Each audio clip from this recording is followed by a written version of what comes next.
हां, तो सर्वांना माझा नमस्कार. मी आहे Shrikant Subhash Kudale, SY5 school of computing. आणि आज आपल्यासोबत आहेत वैशाली दर्शने मिस. तर यांचा आपण इंटरव्ह्यू कंडक्ट करणार आहोत.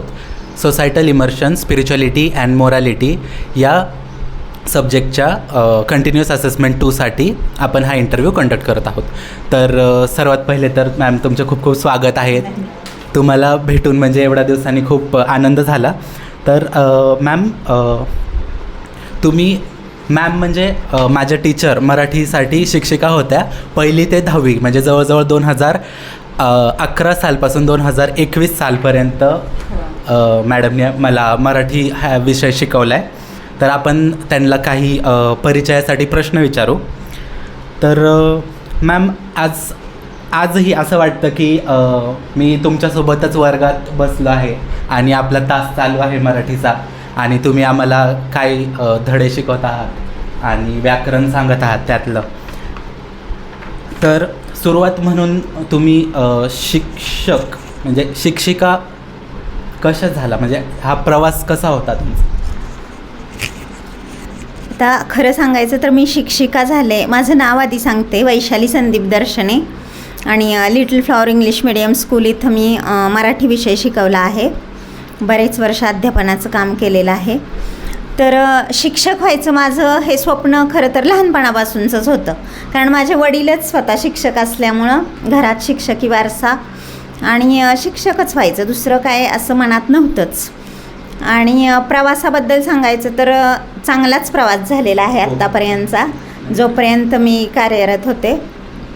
आणि खूप काही शिकायला अनुभवायला पण मिळालं. एक शिक्षक म्हणून जसं विद्यार्थी म्हणून तुम्हाला मिळतं, काही अनुभव येतात, तसंच मला पण आले.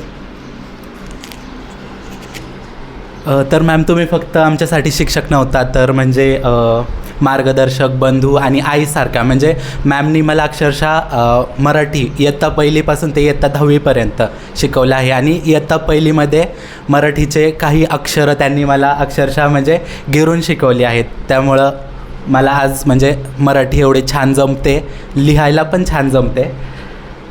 तर मॅम, विद्यार्थ्यांशी तुमचं नातं एवढं आपुलकीचं कसं काही राहिलं? म्हणजे बरेच विद्यार्थी तुम्हाला म्हणजे अजून आठवण काढतात. हो. तुमची खूप.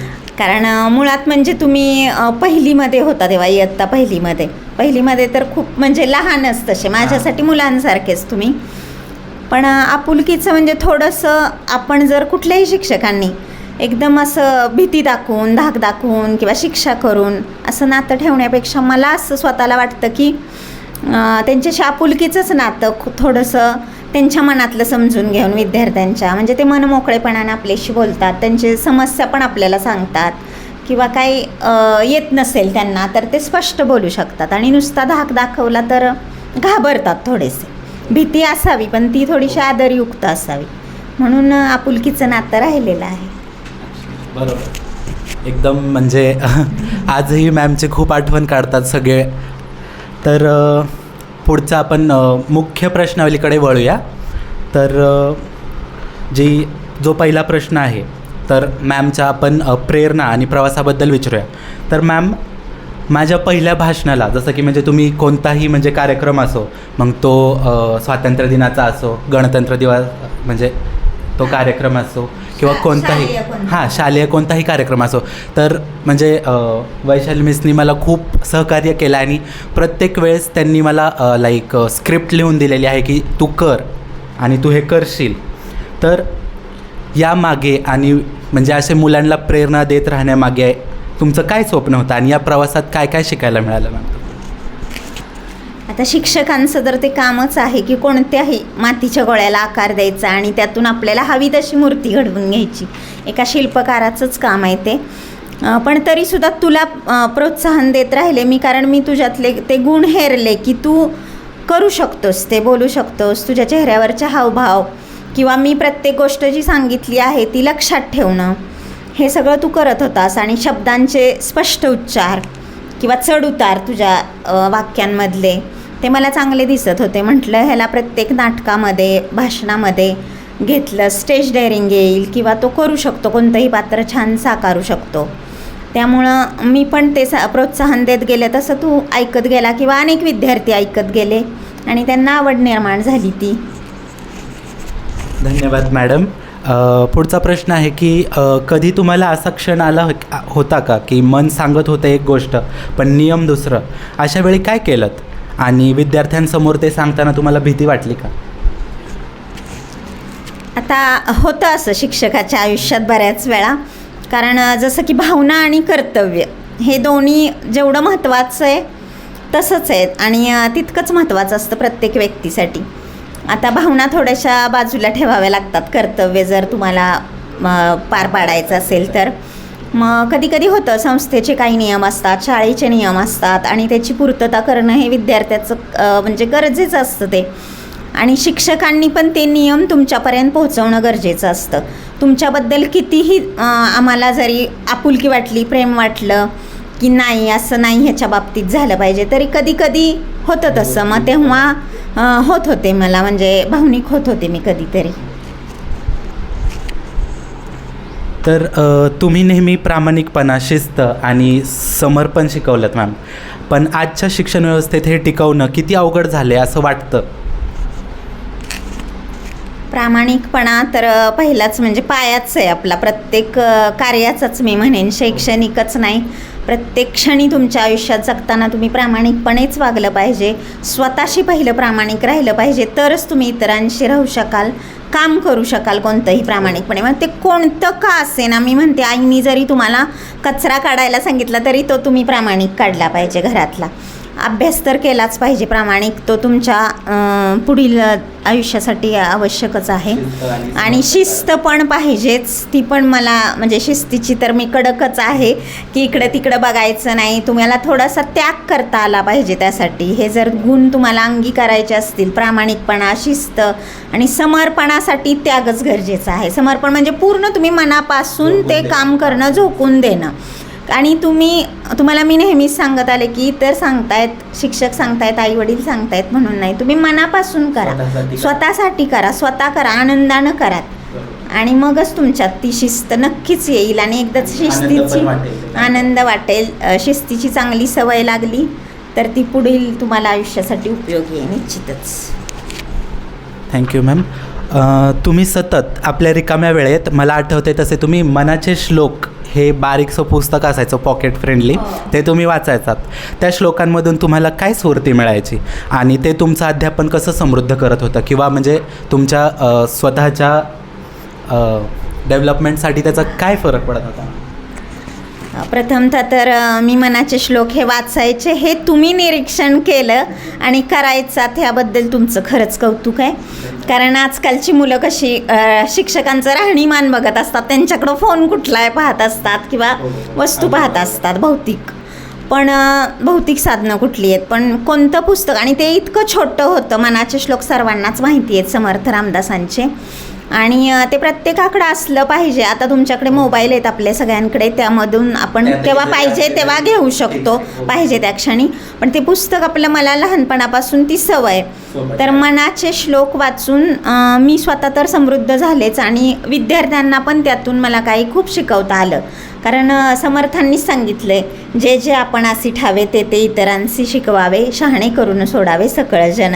आणि तो जरी मी तेवढी शिकवण घेतली, आणि मन हे प्रत्येकच माणसाकडे आहे विश्वातल्या, आणि त्याला त्या मनाचे श्लोक ह्या प्रत्येक श्लोकाचा पदोपदी, आणि जोपर्यंत हे विश्व आहे तोपर्यंत त्याला उपयोग होणार आहे. आणि मन आपलं प्रसन्न असेल तर आपण कोणतंही काम, कोणताही हेतू, कोणतंही ध्येय साध्य करू शकतो. हे उत्तर ऐकून खूपच छान वाटलं की म्हणजे आपण खरंच ते मनाचे श्लोक जे आहेत ते म्हणजे अंगीकारले पाहिजे किंवा आपण ते फॉलो केले पाहिजे. तर थोडक्यात आपण पुढच्या प्रश्नाकडे वळूयात. तर आध्यात्मिक दृष्टिकोनानुसार हा प्रश्न आहे. तुम्ही आध्यात्मिकता खूप सहज आणि सुंदरपणे शिकवली, कधी उपदेश न देता वागण्यातूनच. अध्यात्म म्हणजे तुमच्यासाठी काय आणि विद्यार्थ्यांना ते शिकवताना काय लक्षात ठेवता मॅम तुम्ही? आता अध्यात्म म्हणजे माझ्या दृष्टीनं तर आपलं कामच, रोजचं कर्तव्य आपलं. आपण जे काम करतो, आता मी शिकवायचं काम केलं, तुम्ही शिकण्याचं काम केलं, किंवा जे जे तुम्हाला सांगितलं मोठ्यांनी वडीलधाऱ्यांनी ते ऐकण्याचं काम तुम्ही केलं. तेच मी खरं मानते अध्यात्म किंवा माणुसकी, की एकमेकांबद्दल वाटणारी सहानुभूती किंवा एखाद्याला मदत करणे किंवा मग मनाचा आपल्या साधेपणा, निर्मळपणा, निष्पाप, निरागस मन हेच अध्यात्म आहे. दुसरं काहीच त्याचे म्हणजे करायची गरज नाही. हां, म्हणजे खूपच दिखावा करतात ते नाही आहे. तुम्ही तुमच्या कामातूनच दाखवा, एखाद्याला मदत करा. ती भले सांगूही नका तुम्ही की मी ह्याच्यासाठी हे केलं त्याच्यासाठी, आणि आपलं काम पूर्ण 100% करा, तेच अध्यात्म. धन्यवाद मॅम. पुढचा प्रश्न आता वैशाली दर्शने मॅम ह्या मराठीच्या शिक्षिका होत्या आम्हाला, तर आपण त्यांना मराठी विचारधारा आणि साहित्याबद्दल काही प्रश्न विचारू. तर तुकाराम, दासबोध, संत तुकाराम, ज्ञानेश्वरी, तुम्ही हे विषय सांगताना वेगळाच झरा व्हायचा. आजच्या मुलांपर्यंत हे विचार पोहोचावेत असं का वाटतं? आणि एखादं तुम्ही यातले म्हणजे कडवं किंवा ओवी सांगितली तर खूप छान होईल मॅम. आता हे जे आपले सगळे संत आहे, आपल्या महाराष्ट्राला संत साहित्यिक परंपरा लाभली आहे, त्यामध्ये इतकं प्रचंड साहित्य आहे की आपण म्हणजे जन्मभर वाचलं तरी आपल्याला ते पुरून राहील सुद्धा. हो, आपल्याकडे तेवढं म्हणजे वेळ पण नाही, एवढे ग्रंथसंपदा आपल्याकडं आहे. तर पहिले तर संत ज्ञानेश्वर आपले, त्यांनी सगळं जीवनाचंच आपल्याला अगाध ज्ञान सांगितलेलं आहे. हे विश्वची माझी घरं, आणि ते आत्ता आपण प्रचिती घेतोय त्याची की आपल्या हातात खरंच मोबाईल आहे आणि आपण नेटवर्कच्या सहाय्यानं जगाच्या कुठल्याही कानाकोपऱ्यात एका क्षणात पोहोचू शकतो, जसं आपल्या घरात आपण वावरतो. आणि ते खरंच झालेलं आहे. किंवा संत तुकारामांचे अभंग आहेत, ज्ञानेश्वरांची ज्ञानेश्वरी आहे, त्यातील प्रत्येक ओवीमध्ये मोठा अर्थ लपलेला आहे. आणि तुकारामांच्या अभंगामध्ये सुद्धा की त्यांनी सांगूनच ठेवलेलं आहे आपल्याला, असाध्य ते साध्य करिता सायाचं कारण अभ्यास तुका म्हणे. सगळ्या गोष्टी मग अभ्यास आहे, प्रयत्न आहेत, कष्ट आहेत. आणि तुम्हाला म्हटलं तसं संत रामदासांनी तर त्यांनी मनाचे श्लोक आहेत, दासबोध आहे, त्यामध्ये पण यत्न तो देव जाणावा, किंवा अशा प्रकारे मनासाठी आपल्या जे जे क्षणोक्षणी मन बदलतं, अचपळ मन माझे नावरे आवरिता. तर अचपळ मन आहे, आपल्या मनात आत्ता एक येतं तर आत्ता दुसरं येतं, तर त्याच्यावर कसा आपण आवर घातला पाहिजे. किंवा जगी सर्व सुखी असा कोण आहे, विचारी मना तुझी शोधून पाहे. कुणीच सुखी नाही आहे ह्या जगात, तर आपण आपलं स्वतःचं सुख कशात आहे हे आपण मान्य केलं पाहिजे.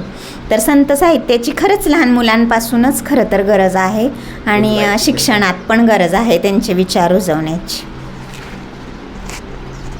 तर मराठी साहित्याबद्दल तुमचे सर्व हे विचार ऐकून खूप छान वाटलं. आणि जसं की मॅमने सांगितलं की आपण प्रयत्न करायला पाहिजे, कोणत्याही गोष्टीमागे प्रयत्न म्हणजे तेच त्याचं फ्युएल आहे, म्हणजे कोणतीही गोष्ट आपण करायला घेतली तरी. आणि आजकालच्या ह्या युगात म्हणजे मन शांत ठेवणं हे पण तेवढंच गरजेचं आहे, की आपलं मन चपळ नाही पाहिजे की एका क्षणाला हा विचार आला, दुसऱ्या क्षणाला तो विचार आला, तसं करून नाही चालणार. आपण जरासं मनावरती ताबा ठेवायला हवा. तर पुढचा प्रश्न, तुमच्या कविता, भाषणं आणि शिकवणीत मराठीचा आत्मा असतो. हा भाषेचा आणि संस्कृतीचा वारसा विद्यार्थ्यांपर्यंत पोहोचवताना तुमचं काय उद्दिष्ट असतं? तर या प्रश्नानंतर मी तुम्हाला सांगू इच्छितो की मॅडमने कोरोना काळापासूनच कविता लेखनाची सुरुवात केलेली आहे, आणि त्यांनी जवळपास 25 कविता स्वकर्तृत्वाने आणि निरीक्षणाने लिहिलेल्या आहेत. तर त्यांच्याकडे देऊया आपण. आता मराठी हा विषय तर आपली मातृभाषाच आहे. इतर विषय तर तुम्ही शिकतच असता, ते गरजेचं आहे काळानुरूप, आणि इतर लँग्वेज, इतर भाषा पण शिकल्याच पाहिजेत आपल्याला. पण जर तुम्हाला तुमची मातृभाषाच जर व्यवस्थित पक्की येत असेल, पाया मजबूत असेल, तर तुम्ही जगातली कोणतीही भाषा शिकू शकता. पण तुम्हाला मराठीतले शब्द अजून माहीत नसतील तर ते मग ज्ञान तुमचं कमी असेल, अर्ध असेल. तर तुम्ही आधी मातृभाषेसाठी प्रयत्न केलेच पाहिजेत. आणि मराठीबद्दल तर मला खूप म्हणजे अभिमान आहे. आणि इंग्लिश मिडियमची माझी मुलं जर मराठीत एवढं करत असतील प्रगती, तर खूप प्रचंड अभिमान आहे त्यांच्यासाठी. कारण 2 ओळी न लिहिता येणाऱ्या मुलांनासुद्धा एवढं ते करू शकतात, की पैकीच्या पैकी सुद्धा मार्क्स मिळवत होते. मुलांना म्हणजे आपण बघतो तर मराठी विषय एवढं हां, म्हणजे त्यांना इतर विषयांची गोडी आहे, पण मराठी शब्द विचारतात ते ह्याचा अर्थ काय, त्याचा अर्थ काय. मराठी त्यांची जरी मातृभाषा जरी असली तरी ते त्याच्यावरती म्हणजे तेवढा फोकस करत नाही. हां, करत नाहीत. तर ते केला पाहिजे. आणि मराठी आपली जपली पाहिजे, ती आपली संस्कृती आहे, वारसा आहे, त्यामध्ये खूप असं आपल्याला ज्ञान मिळत जातं आहे. तर पुढील प्रश्न घेऊया. समाज आणि शिक्षकाचं योगदान, म्हणजे त्यांचं शिक्षक म्हणून जे आम्हाला सहकार्य लाभलं, मार्गदर्शन लाभलं आमच्या या 10 वर्षाच्या काळात, ते म्हणजे आम्ही खरंच आयुष्यभर विसरू नाही शकत. आणि तुम्ही फक्त शाळेपुरते शिक्षक नव्हता, समाज घडवणाऱ्या गुरु होता. म्हणजे जरी का प्रायव्हेट स्कूलमध्ये जरी असले तरी आमच्यासाठी मॅमचं असणं हे खूप मोठी गोष्ट होती त्या काळात, आणि ते पूर्ण 10 वर्ष आमच्यासोबत होत्या, ही मोठी गोष्ट आहे. तुम्हाला काय वाटतं की शिक्षक समाज परिवर्तन घडवू शकतो, आणि तुम्ही ते कसं अनुभवलं? ॲज अ मराठीचे शिक्षक तुम्ही कसं अनुभवलं? आता मराठी विषयाची शिक्षिका म्हणून तर मला खूपच, आपलीच मातृभाषा असल्यामुळं मला खूपच तुम्हाला सांगता यायचं. फक्त कविता धडे न शिकवता त्याच्याबरोबर इतर पण ज्ञान देता यायचं, किंवा इतर 4 माझ्याकडे जे चांगले विचार आहेत माझे, ते तुम्हाला सांगता यायचे मला. आणि नक्कीच शिक्षक समाज परिवर्तन घडवण्यात मोठं योगदान आहे शिक्षकाचं. कारण जेवढा वेळ तुम्ही घरी असता तेवढा वेळ तुम्ही शाळेत शिक्षकांसोबत घालवता, आणि तिथं तुम्हाला फक्त आणि फक्त चांगले विचारच ऐकायला मिळतात शिक्षकांकडून. आणि मला असं वाटतं की जर 1000 विद्यार्थ्यांना आपण साधारण शिकवलं आहे असं समजू, तर 1000 विद्यार्थ्यांनी एक विचार जरी आमचा चांगला लक्षात ठेवला, स्मरणात ठेवला कायम, तरी समाजामध्ये 1000 चांगले विचार रुजतील आणि नक्कीच परिवर्तन घडण्यास मदत होईल. अगदी बरोबर. याच गोष्टी आम्ही शाळेतही ऐकायचो, आणि त्या आज परत ऐकताना असा सराव झाल्यासारखा वाटत आहे आणि खूप छान वाटत आहे.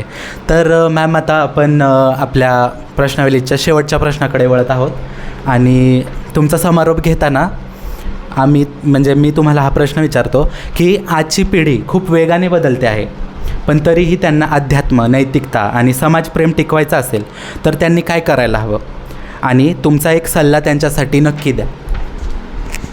आजची पिढी खूप वेगाने बदलते हे तर नक्कीच आहे. मी आत्ताच म्हटलं, क्षणोक्षणी तुम्हाला खूप बदल होत आहेत, खूप प्रलोभनं आहे तिकडं आजूबाजूला, आणि तुमचं मन अस्थिर आहे. कारण हे करावं का ते, कन्फ्यूज, गोंधळलेली पिढी आहे आजची. कारण आमच्या काळात एकच होतं आम्हाला, दूरदर्शन तर दूरदर्शन.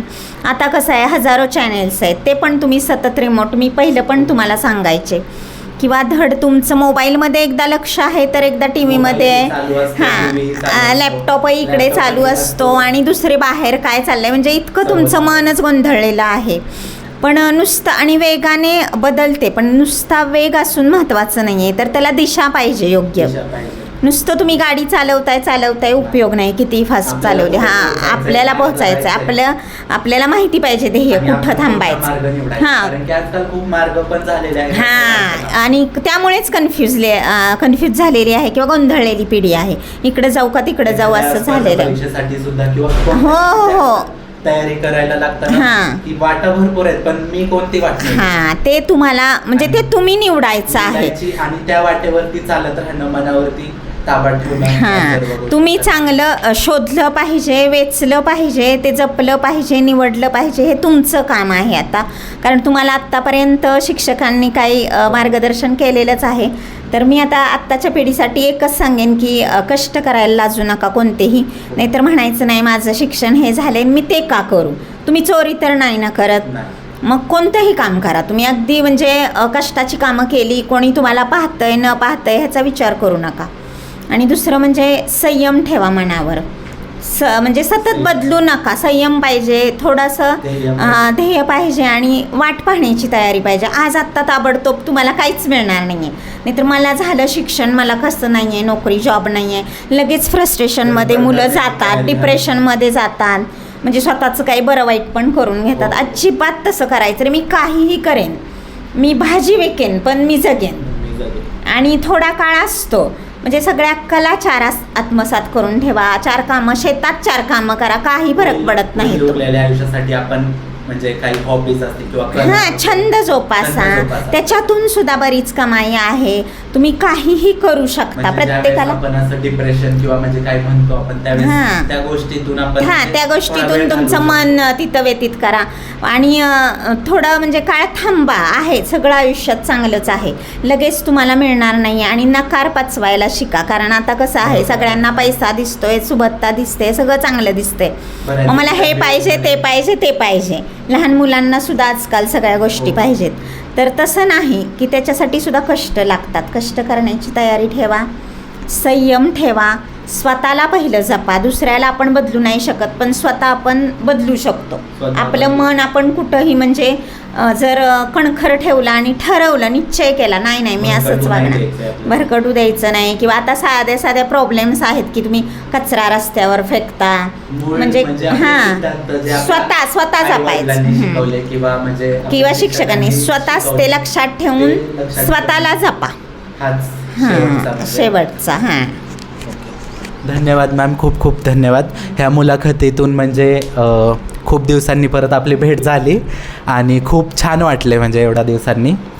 तर सर्वांना माझा हाच म्हणजे उपदेश म्हणा किंवा संदेश म्हणा की हाच राहील की कणखर राहा, मनाची म्हणजे तयारी ठेवा कोणतंही काम करण्यासाठी आणि